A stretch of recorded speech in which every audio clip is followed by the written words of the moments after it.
Dans le cimetière de Tarumane, à l'ouest de Manaus, 7 cercueils sont enterrés côte à côte dans une fosse commune. Toutes ces personnes sont mortes du Covid-19. Ce tracteur recouvre de terre les cercueils. L'enterrement est déjà terminé. Maintenant, dans les cimetières publics à Manaus, toutes les cérémonies funéraires sont organisées collectivement et pas uniquement pour les décès liés au coronavirus. Une mesure qui, selon le maire de Manaus, doit permettre d'éviter la propagation du virus et notamment en raison de l'augmentation du nombre de morts dans la capitale de l'Amazonas.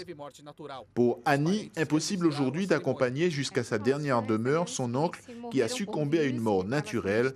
Les rares proches présents n'ont pu qu'enregistrer la cérémonie. Dès le début de la pandémie, les responsables du cimetière sont parvenus à mettre en place toute une zone exclusivement réservée aux personnes touchées par le coronavirus. Mais avec l'augmentation chaque jour des décès et des enterrements, ce sont des files d'attente de véhicules funéraires qui ne cessent de s'allonger.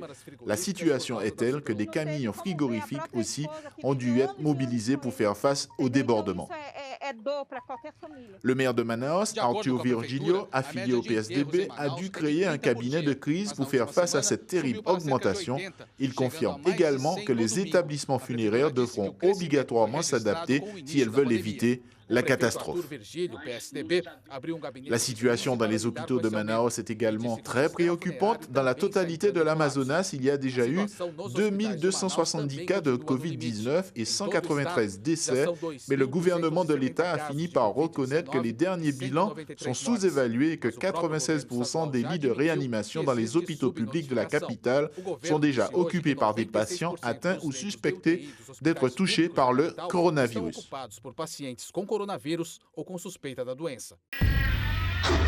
Suivez l'info sur Guyana Première, télé, radio et Internet.